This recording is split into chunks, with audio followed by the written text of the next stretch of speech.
আগৈলঝাড়ায় মহিলা এজেন্টদের প্রশিক্ষণ কর্মশালা অনুষ্ঠিত হয়েছে। সিনিয়র স্টাফ রিপোর্টার আকাশ মাহমুদের প্রতিবেদনে দেখুন বিস্তারিত। বরিশালের আগৈলঝাড়ায় বরিশাল ১ আসনের ধানের শীষের প্রার্থী জহির উদ্দিন স্বপনের উদ্যোগে ভোট কেন্দ্রের মহিলা এজেন্টদের জন্য এক প্রশিক্ষণ কর্মশালা অনুষ্ঠিত হয়েছে। সোমবার ১৯ জানুয়ারি ২০২৬ আগৈলঝাড়ায় এ কর্মশালার আয়োজন করা হয়। কর্মশালায় আসন্ন নির্বাচনে মহিলা ভোটারদের সক্রিয় অংশগ্রহণ নিশ্চিত করা, ভোট প্রদানে উদ্বুদ্ধ করা এবং ভোটকেন্দ্রে দায়িত্ব পালনের করণীয় বিষয়ে বিস্তারিত দিক নির্দেশনা দেওয়া হয়। অভিজ্ঞ এজেন্টদের পরামর্শের আলোকে ভোটারদের মধ্যে সচেতনতা বৃদ্ধি, ভোটকেন্দ্র ভিত্তিক দায়িত্ব বণ্টন ও সম্ভাব্য চ্যালেঞ্জ মোকাবিলার কৌশল নিয়ে আলোচনা করা হয়। প্রশিক্ষণ কর্মশালায় তৃণমূল পর্যায়ের মহিলা নেত্রীদের উদ্দেশ্যে বক্তব্য রাখেন জহির উদ্দিন স্বপন। তিনি বলেন, সুষ্ঠু ও অংশগ্রহণমূলক নির্বাচনে মহিলা ভোটার ও এজেন্টদের ভূমিকা অত্যন্ত গুরুত্বপূর্ণ। দায়িত্বশীলভাবে কাজ করার মাধ্যমে ভোটারদের আস্থা অর্জন এবং ভোটকেন্দ্রে শান্তিপূর্ণ পরিবেশ বজায় রাখার আহ্বান জানান তিনি। এ সময় বাংলাদেশ জাতীয়তাবাদী দল বিএনপি ও এর অঙ্গ ও সহযোগী সংগঠনের আগৈলঝাড়া উপজেলা ও বরিশাল জেলা পর্যায়ের নেতাকর্মীরা উপস্থিত ছিলেন।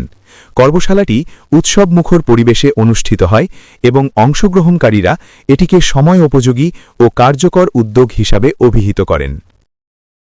আমরা যে কোনো সমাজে আমরা হওয়ার পরে আমরা আমার বাড়ি একটু ডাল ভাত খাইবেন। ধন্যবাদ। একটা রাজিয়া প্রাথমিক বিদ্যালয় আমাদের সেন্টার এখন 2টা।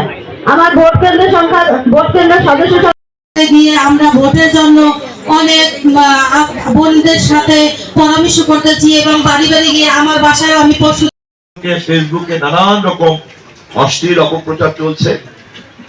আরেকদিকে আবার তার সঙ্গে দেখা করে জাতীয় সরকার গঠন করার জন্য আবদার করছে তারা। এই যে দ্বৈত চরিত্র, ডাবল চেহারা, এটা কিন্তু সব সময় আমরা দেখেছি। 47 সালে যখন পাকিস্তান তৈরি হয় তখন জামাত ইসলামের নেতা মৌলানা মওদুদী মুসলিম লীগের বিরোধিতা করেছে, পাকিস্তান হওয়ার বিরোধিতা করেছে। ভারতের মুসলমান জনগণ জামাত ইসলামের কথা শুনে নাই, জিন্নার নেতৃত্বে তারা পাকিস্তান বানাইছে।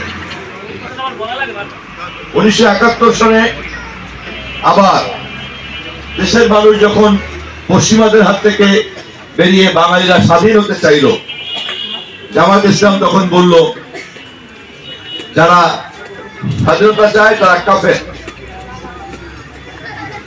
এবং নির্বিচারে বাঙালিদের অত্যাচার করলো, বিশেষ করে অমুসলিমদের উপরে অত্যাচার করলো। ভারতে পালিয়ে যেতে সবাই বাধ্য হলো, যুদ্ধ করে দেশ স্বাধীন করা হলো। এবং যুদ্ধ চলাকালীন সময় বিভিন্ন রকম যুদ্ধ বিরোধী তৎপরতা, মানবতা বিরোধী অপরাধ, ধর্ষণ, নির্যাতন, খুন আমরা জানি। আমরা সেই সব ইতিহাসের মধ্যে যাব না।